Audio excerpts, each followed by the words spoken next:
नमस्कार, स्वागत है आपका डीडी न्यूज पर। मैं हूं रेशमा आपके साथ। आइए नजर डालते हैं इस वक्त की हेडलाइंस पर। पहलगाम हमले को लेकर केंद्रीय जल शक्ति मंत्री ने कहा, पाकिस्तान को नहीं देंगे एक बूंद पानी। कश्मीर में सेना का एक्शन जारी, 2 और आतंकियों के घर ढाए।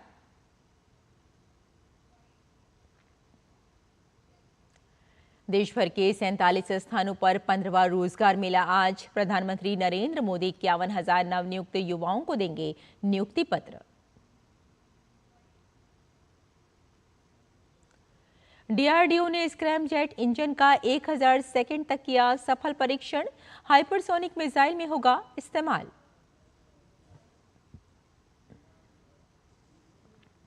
पाकिस्तान के क्वेटा में बलूचिस्तान लिबरेशन आर्मी का बड़ा हमला, 10 पाकिस्तानी सैनिकों को मारने का किया दावा।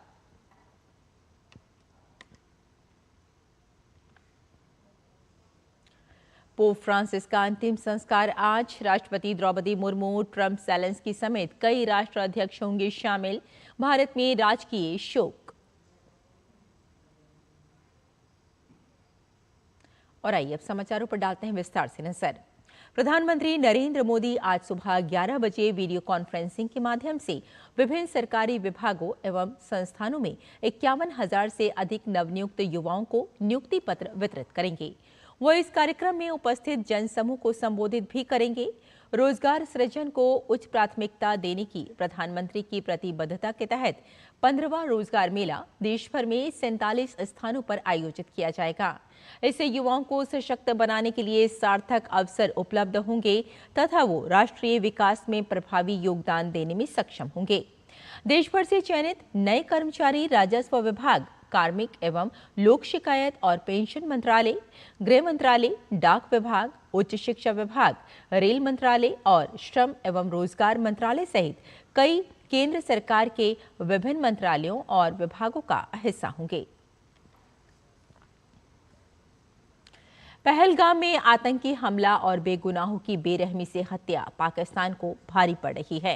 भारत सरकार ने सिंधु नदी जल समझौते को तोड़ दिया है और इस बात की तैयारी शुरू कर दी है कि पाकिस्तान को बूंद बूंद पानी के लिए भी तरसा दिया जाए।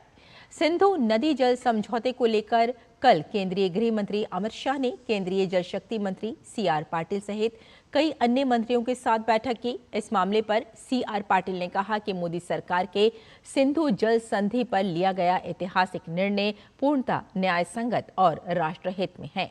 हम ख्याल रखेंगे कि पाकिस्तान में सिंधु नदी का एक बूंद पानी भी नहीं जाए। पहलगाम आतंकी हमले के बाद से घाटी में सेना का एक्शन जारी है। शुक्रवार को 4 आतंकियों के घर धमाके कर ध्वस्त किए गए।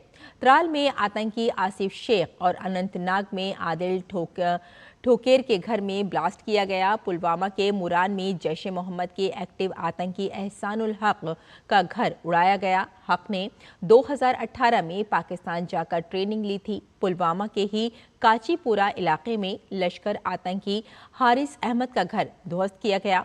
पहलगाम आतंकी हमले को चौथे दिन मीटिंगों का दौर चला। विदेश मंत्रालय ने लगातार दूसरे दिन विदेशी राजनयिकों को पहलगाम हमले के बारे में जानकारी दी। पहलगाम के आतंकी हमले ने पाकिस्तान का आतंकी चेहरा फिर दुनिया के सामने ला दिया है। पाकिस्तानी आतंक के इस नेटवर्क ने बार बार बेगुनाहों का खून बहाया है।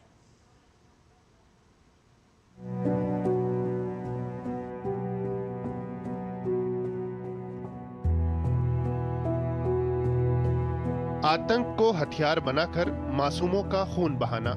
जिगर का टुकड़ा को हमसे छीन लिया।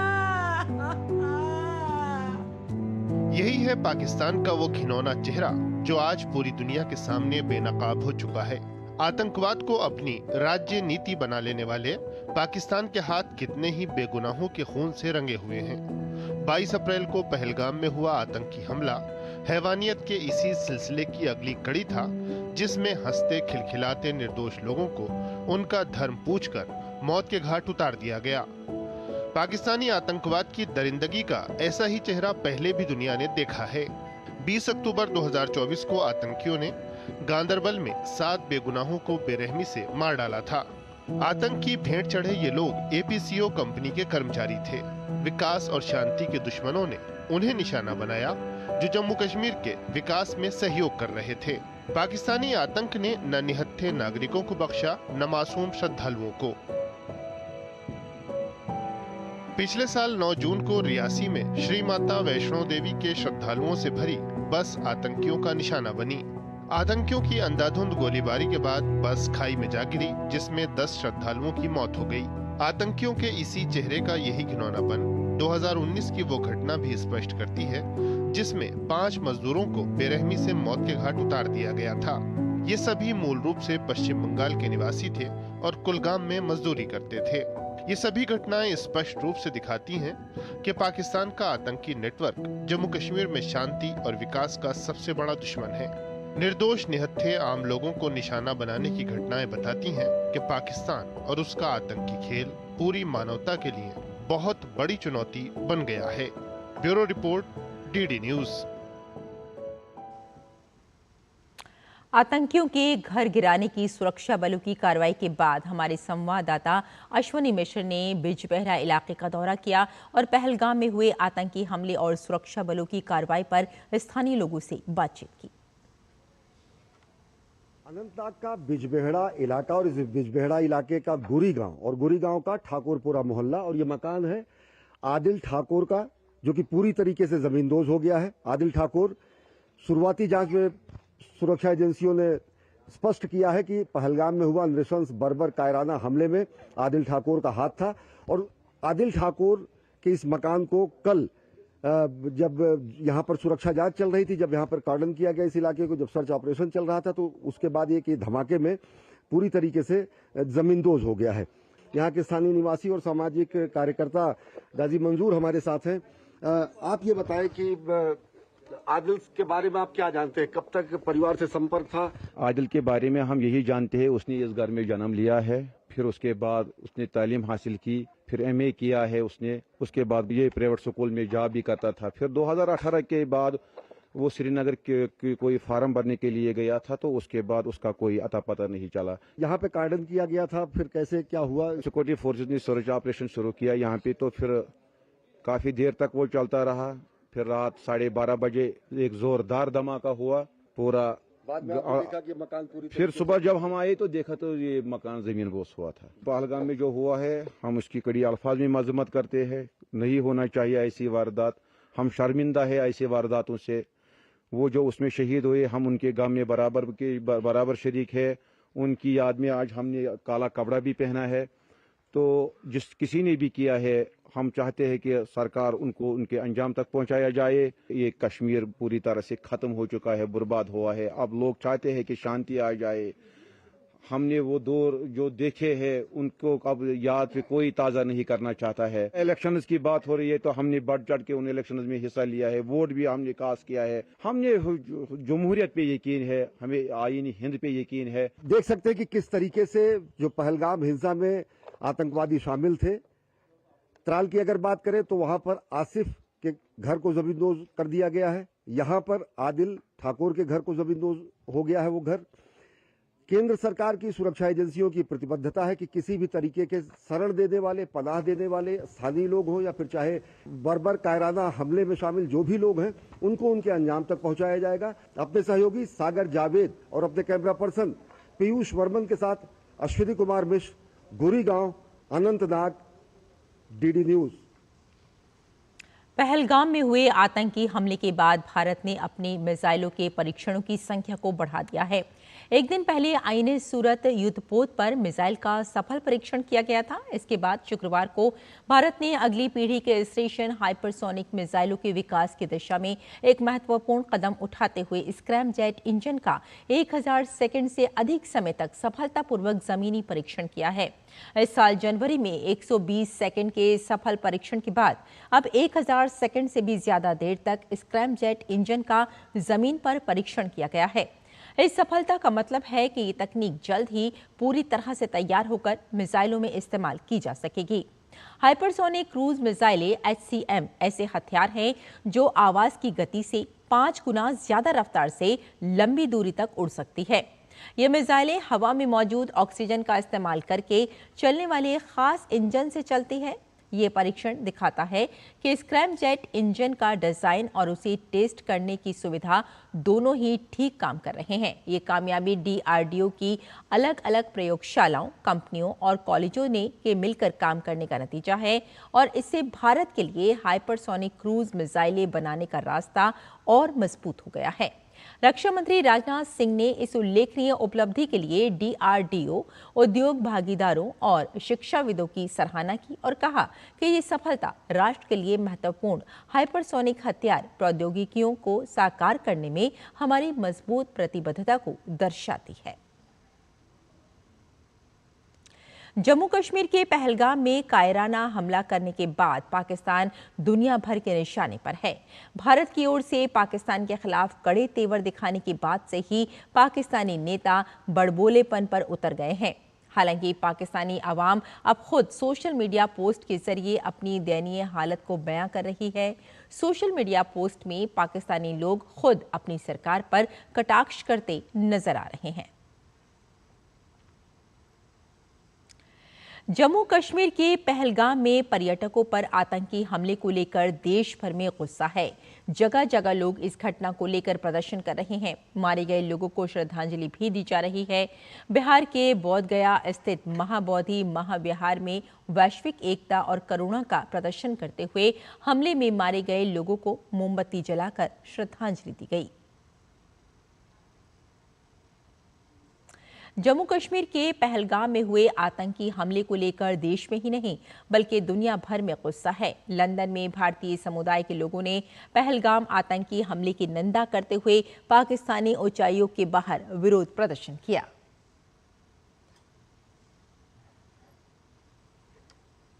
गोवा के मुख्यमंत्री प्रमोद सावंत ने राज्य में सुरक्षा व्यवस्था को लेकर पुलिस और सरकारी अधिकारियों के साथ समीक्षा बैठक की। राज्य पुलिस ने गोवा में रह रहे 20 पाकिस्तानी नागरिकों की पहचान की है। मुख्यमंत्री ने कहा कि अल्पकालिक पाकिस्तानी वीजा धारकों को देश छोड़ने के लिए 48 घंटे का समय दिया गया है, जबकि सरकार दीर्घकालिक पाकिस्तानी वीजा धारकों पर नजर रखेगी। उन्होंने ये भी कहा कि राज्य पुलिस कड़ी निगरानी रखेगी और विभिन्न स्थानों पर लगातार पुलिस अभियान चलाएगी। छत्तीसगढ़ और तेलंगाना राज्य की फोर्स ने नक्सलियों के खिलाफ सबसे बड़ा संयुक्त ऑपरेशन लॉन्च किया है, जिससे घबराए नक्सलियों ने प्रेस नोट जारी कर अभियान को रोकने की अपील की है। उत्तर पश्चिम सब जोनल ब्यूरो के प्रभारी रुपेश ने प्रेस नोट जारी कर सरकार से नक्सलियों के खिलाफ सुरक्षा बलों के अभियान को 1 महीने के लिए स्थगित करने की अपील की है। प्रेस नोट में नक्सलियों से सरकार से वार्ता के जरिए समस्या का समाधान का रास्ता अपनाएं, अनुकूल माहौल बनाने की अपील की गई है। बता दें कि इस इलाके में पिछले 4 दिनों से नक्सलियों के खिलाफ 5 से 8 हजार जवानों का ज्वाइंट ऑपरेशन चल रहा है। अब तक रुक रुक कर हुई गोलीबारी में 6 नक्सलियों के मारे जाने की खबर है। केंद्र सरकार की ओर से मार्च 2026 तक पूरे देश से नक्सलवाद को समाप्त करने का लक्ष्य निर्धारित किया गया है। राष्ट्रीय जांच एजेंसी NIA ने खालिस्तानी गुर्गों द्वारा पाकिस्तान समर्थित सीमा पार से हथियारों और नशीले पदार्थों की तस्करी से जुड़े एक मामले में पंजाब, जम्मू और कश्मीर और भारत भर के अन्य राज्यों में कई स्थानों पर गुरुवार को व्यापक तलाशी अभियान चलाया। 6 राज्यों पंजाब, जम्मू कश्मीर, राजस्थान, मध्य प्रदेश, बिहार और कर्नाटक में 18 स्थानों पर की गई तलाशी के दौरान कई इलेक्ट्रॉनिक उपकरण और अन्य आपत्तिजनक सामग्री बरामद की गई। NIA की जांच से ये भी पता चला है कि ये संस्थाएं सोशल मीडिया प्लेटफॉर्म के माध्यम से साजिश रच रही हैं और भारत को अस्थिर करने के उद्देश्य से साजिश के तहत खालिस्तान समर्थक तत्वों के संदिग्ध विदेशी संचालकों के साथ नियमित संपर्क में हैं।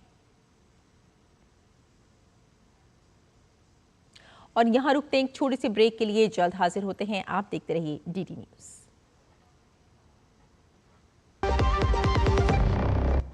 अबे दे दूंगा पैसे यार, चल। आज पैसे दे रहे? अच्छा बाबू बचाए, समोसा स्प्लिट करने से प्यार बढ़ता है और बिल स्प्लिट करने से दोस्ती। स्प्लिट करिए कोई भी पेमेंट। भीम, भारत का भरोसा, भारत का अपना पेमेंट्स ऐप। विभाग अनेक, कंप्लेंट बॉक्स 1। किसी भी सरकारी दफ्तर, विभाग या बैंक से जुड़ी शिकायत के लिए pgportal.gov.in पर जाएं, रजिस्टर करें, संबंधित विभाग चुनें, शिकायत दर्ज करें और ट्रैकिंग आईडी नोट करें। एसएमएस या ईमेल पर एक्नॉलेजमेंट पाएं और शिकायत का जवाब सीधे मंत्रालय से प्राप्त करें। अब तक 1 करोड़ 12 लाख से अधिक भारतीयों ने भरोसा जताया। सीपी ग्राम्स, आपकी हर शिकायत का हल। अभी शिकायत दर्ज करें pgportal.gov.in।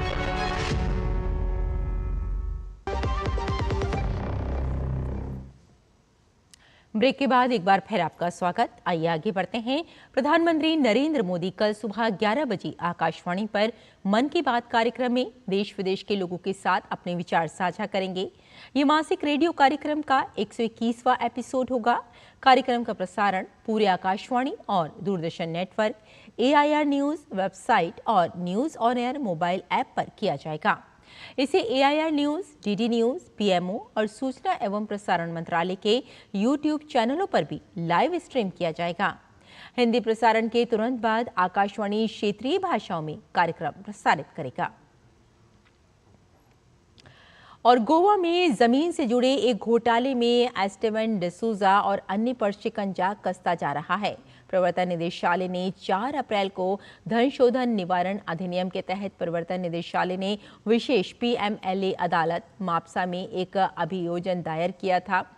अदालत ने 25 अप्रैल 2025 को मामले का संज्ञान लिया। ईडी की जांच में सामने आया कि मोहम्मद सुहेल और उसके साथियों ने गोवा में अवैध रूप से जमीन हथियाने की साजिश रची।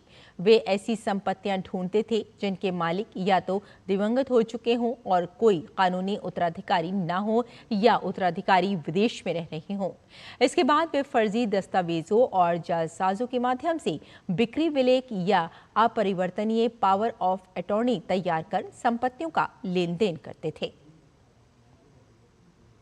एक राष्ट्र एक चुनाव के राष्ट्रीय संयोजक एवं केंद्रीय कृषि मंत्री शिवराज सिंह चौहान ने शुक्रवार को लखनऊ में एक राष्ट्र एक चुनाव पर आयोजित संगोष्ठी में भाग लिया। उन्होंने कहा कि साल भर चुनाव होते हैं तो हर प्रदेश के मुख्यमंत्री व मंत्री चुनाव प्रचार करते हैं। इससे विकास कार्य थम जाते हैं। हर महीने आचार संहिता लगने से जल कल्याणकारी योजनाएं भी प्रभावित होती हैं। प्रधानमंत्री नरेंद्र मोदी जब गुजरात के मुख्यमंत्री थे तब उन्होंने इस योजना पर काम करना शुरू किया था। अब समय आ गया है कि हम सभी उनके इस सपने को साकार करें। इस कार्यक्रम में प्रदेश के उप मुख्यमंत्री ब्रजेश पाठक, प्रदेश भाजपा अध्यक्ष भूपेंद्र चौधरी व अन्य गणमान्य व्यक्तियों ने हिस्सा लिया।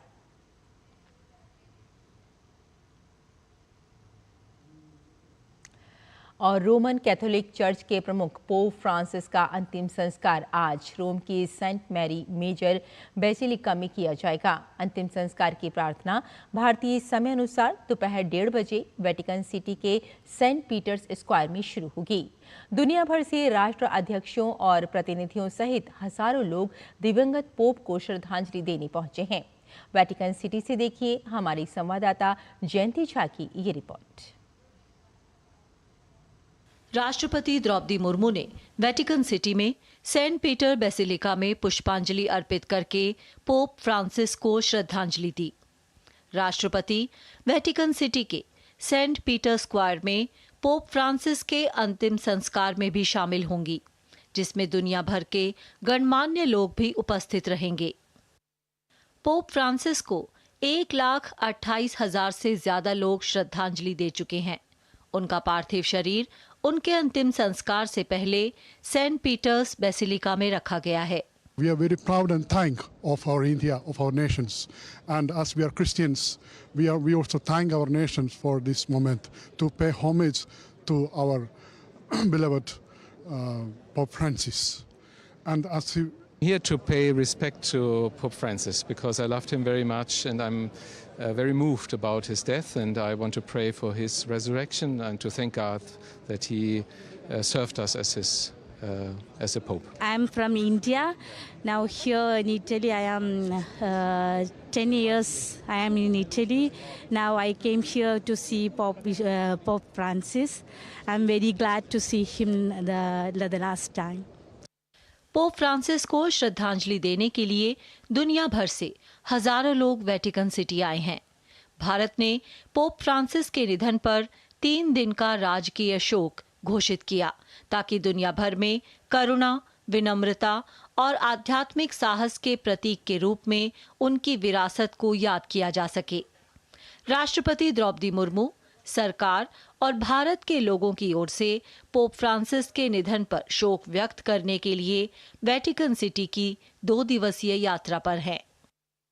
भारत ने पोप फ्रांसिस के निधन पर 3 दिन के राजकीय शोक की घोषणा की है। दुनिया भर में करुणा के प्रतीक पोप फ्रांसिस को श्रद्धांजलि देने के लिए ये घोषणा की गई है।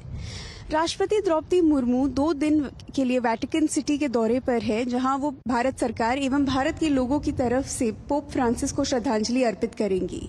कैमरा पर्सन लोकनाथ के साथ मैं जयंती झा, डीडी न्यूज के लिए वेटिकन सिटी से। पाकिस्तान के क्वेटा में बलूचिस्तान लिबरेशन आर्मी ने पाकिस्तानी सेना पर बड़े हमले का दावा किया है। बलूच लिबरेशन आर्मी ने दावा किया है कि उसने क्वेटा के नज़दीक मार्केट इलाके में पाकिस्तानी सेना पर हमला कर 10 सैनिकों को मार गिराया है। बीएलए के मुताबिक ये हमला remote control improvised explosive device IED के जरिए किया गया, जिसमें सेना का वाहन पूरी तरह तबाह हो गया। एजेंसियों के मुताबिक क्वेटा से करीब 30 किलोमीटर दूर सुरक्षा वाहन सुबह मार्केट चौकी में सड़क किनारे लगाए उन्नत किस्म के विस्फोटक से टकराया। बलूच लिबरेशन आर्मी ने विस्फोट की जिम्मेदारी लेते हुए कहा कि उनके क्षेत्र पर कब्जे करने वाले पाकिस्तानी सेना के खिलाफ उनका अभियान जारी रहेगा। इससे पहले बलूचिस्तान के कलात जिले में सड़क किनारे लगे विस्फोटक में एक वाहन टकराने से 3 लोग मारे गए थे।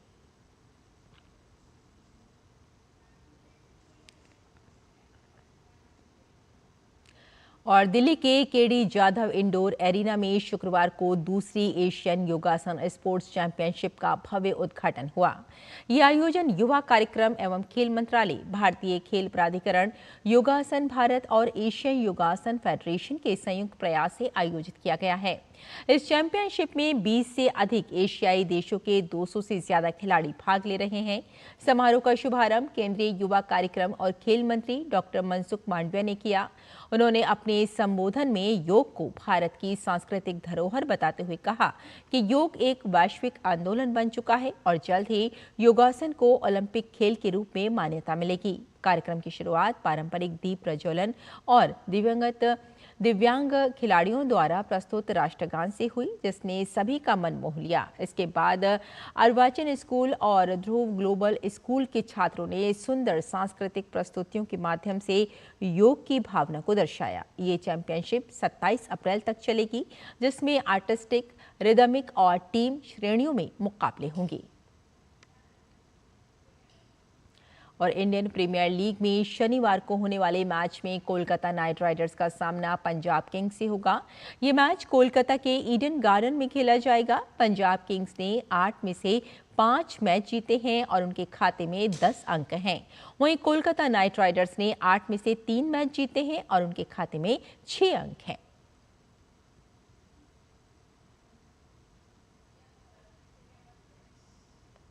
कोबे ब्रायंट द्वारा 1996 में लॉस एंजलिस लेकर्स के लिए डेब्यू के वक्त पहनी गई जर्सी 7 मिलियन पाउंड में नीलाम हुई है। ये इतिहास में सबसे महंगी बिकी स्पोर्ट्स जर्सी को सूची में 4थे स्थान पर है। 5 बार के NBA चैंपियन ब्रायंट का 41 वर्ष की आयु में जनवरी 2020 में एक हेलीकॉप्टर क्रैश में निधन हो गया था। पैसा कौन नहीं कमाना चाहता, लेकिन बहुत कम समय में बहुत अधिक लाभ देने वाली लोक लुभावन योजनाएं आपकी जमा पूंजी को खाली कर सकती हैं। साइबर ठगी के नए तरीके पिग बुचरिंग स्कैम के तहत धोखेबाज आपसे पहले गहरी दोस्ती करता है, आपका विश्वास जीतकर फिर आकर्षक निवेश से बड़े मुनाफे के सपने दिखाता है और फिर आपकी गाढ़ी कमाई को लेकर गायब हो जाता है। की तरह ट्रीट किया जाता है। पहले उनको एक इमोशनल रिलेशनशिप बिल्ड करके फेक प्रॉफिट पहले थोड़ा देके स्मॉल अमाउंट्स, पिग को फ्लैटर किया जाता है, फिर जब पिग फैट हो जाता है उसके बाद उसके साथ ज़्यादा पैसा उनसे लेके उनको बुचर किया जाता है, तो उसको पिग बुचरिंग इसीलिए बोलते हैं। ये usually social media, Telegram, Instagram और फेसबुक के द्वारा होता है। अभी जो लेटेस्ट हमने ये भी देखा है कि काफ़ी फेमस पर्सनालिटीज़ का डीप फेक बना के या उनका फेक अकाउंट्स बनाते हैं। जैसे कोई अच्छे पॉलिटिशियन हो, जो पॉपुलर फिल्म स्टार्स है, पॉपुलर बिजनेस लोग हैं, उनका ही फेक अकाउंट बनाएंगे और उनके द्वारा संपर्क करते हैं और उससे मैसेजेस करके एक व्हाट्सएप ग्रुप में आपको जुड़ने का बोलते हैं। ध्यान रखें, कोई भी फाइनेंशियल इन्वेस्टमेंट ऑफर जो अविश्वसनीय लाभ देने का दावा करता है वो धोखा हो सकता है, इसलिए किसी भी बातों में ना आए, सावधान रहें और हमेशा जांच पड़ताल करके ही किसी भी निवेश का फैसला लें। पिग बुचरिंग स्कैम से जुड़ी तमाम जानकारी के लिए देखिए कार्यक्रम साइबर अलर्ट आज रात 9 बजे सिर्फ डीडी न्यूज पर। साइबर अलर्ट में इस बार होगी बात पिग बूचरिंग स्कैम की। बताएंगे आपको कैसे निवेश के अलग अलग माध्यमों से आपका पैसा ठगते हैं ये साइबर अपराधी। उसके मोबाइल की जब चैट हम लोगों ने निकाली तो उसमें पैसों की डिटेल किसी कंपनी के द्वारा उसने कंपनी को पैसा भेजा है। आजकल जो टॉप मोस्ट स्कैम्स या फ्रॉड्स, साइबर फ्रॉड्स हम बोलेंगे, उसमें पिग बुचरिंग आता है। It's a transnational organise syndicate जो इसमें हो रहा है, तो ये एक पूरा वेल ऑर्गेनाइज क्राइम है जिसमें ट्रांसनेशनल लिंकेजेस भी है। तो हमारे इस बुलेटिन में फिलहाल इतना ही। अनुमति दें, नमस्कार।